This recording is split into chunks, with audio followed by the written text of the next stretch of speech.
네, 오늘은 프로그래밍 언어의 종류 1부에 이어서 2부를 살펴보도록 하겠습니다. 지난 시간에는 주요 언어 1위부터 5위를 함께 공부했는데요. 오늘은 6위부터 10위까지 나머지 5개의 언어의 특징들을 알아보겠습니다. 6위는 비주얼 베이직 닷넷입니다. 비주얼 베이직 닷넷은 마이크로소프트가 개발한 언어입니다. 비주얼 베이직 닷넷의 이전 버전은 비주얼 베이직인데, 이 비주얼 베이직은 2008년에 지원이 종료되면서 현재 비주얼 베이직의 후계 제품이 되었습니다.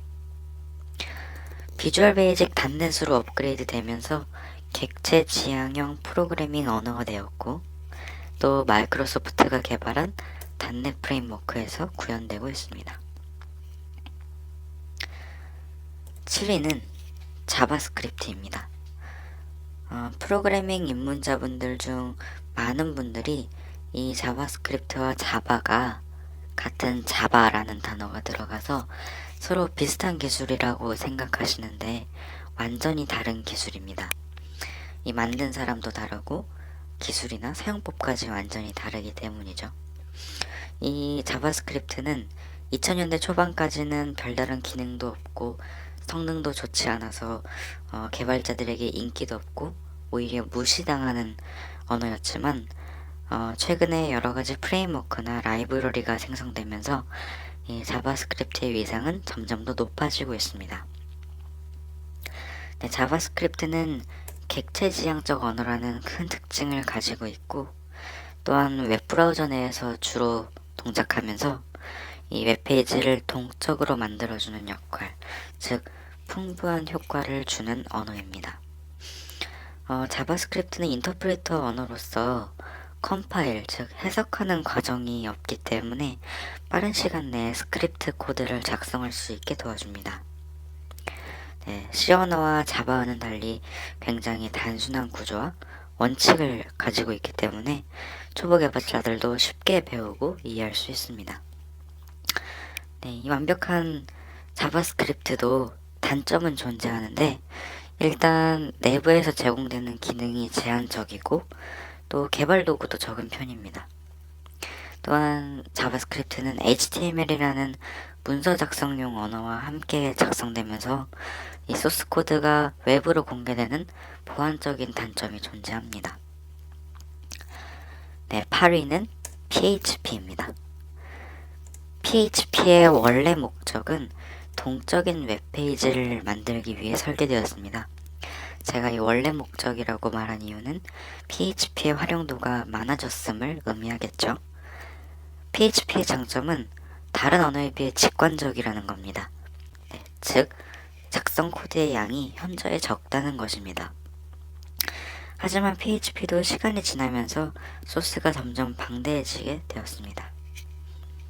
아무튼 PHP도 완전히 다른 방향으로도 발전되었는데 ERP, CRM 등 경영에 관련한 프로그램을 개발하고 있습니다. 네, 9위는 SQL입니다.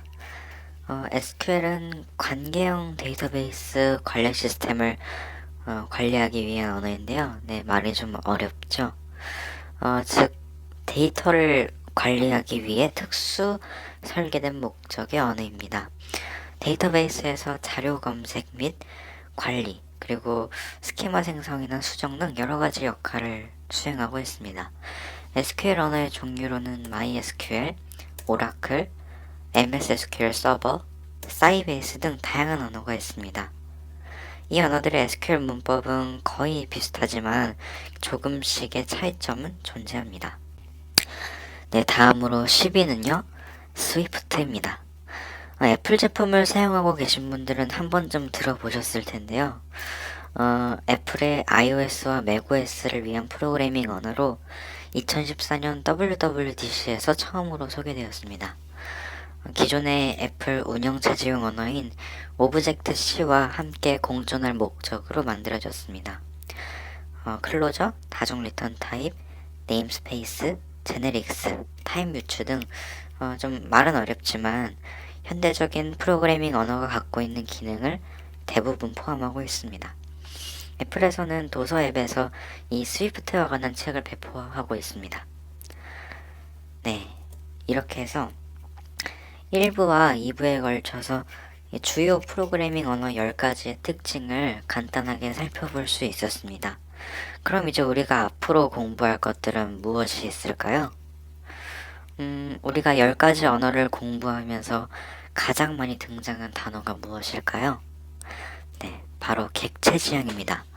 때문에 객체지향이 무엇인지 알 필요가 있겠죠. 다음은 프로그래밍 언어를 분류하는 방법 중 하나인 클라이언트와 서버입니다. 이 클라이언트 언어에는 무엇이 있고 서버 언어에는 무엇이 있는지 공부할 예정입니다. 또한 가장 중요한 것으로 무엇을 배워야 할까요? 이것을 알아야 코딩을 할 수 있습니다. 바로 문법을 알아야겠죠. 문법이라고 해서 겁내실 필요는 없습니다. 영어, 중국어, 일본어 이러한 언어들보다 100배 쉽습니다. 하지만 우리가 이 프로그래밍을 하기 전에 반드시 배워야 하는 언어가 있습니다. 바로 HTML과 CSS입니다. 이 숫자 5와 3은 이 버전을 뜻하는데요. 먼저 HTML은 문서 작성을 할 때 사용하는 언어이고 CSS는 그 문서를 꾸며주는 역할을 하고 있습니다. 자, 그러면 지금 당장 어떤 언어를 배워야 할까요? 바로 HTML입니다. HTML을 배우지 않고 프로그래밍을 하시는 것은 예를 들자면 더하기 빼기를 먼저 배우고 숫자를 배우지 않은 것과 마찬가지라고 할 수 있어요. 하지만 겁내지 않으셔도 됩니다. 제가 장담하는데 이 HTML은 30분이면 문법을 마스터하실 수 있어요.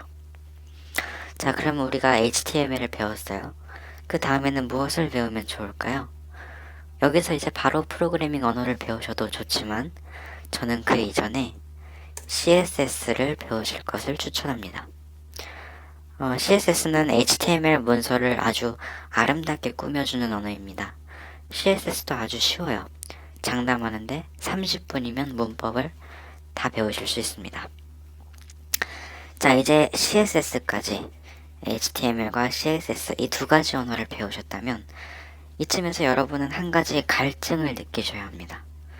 바로 나의 웹페이지를 어떻게 하면 더 똑똑하게 만들 수 있을까 하는 점이죠. 여러분이 HTML과 CSS를 모두 마스터하시고 이러한 갈증을 느끼신다면 그때가 바로 여러분이 프로그래밍 언어를 배우실 때입니다.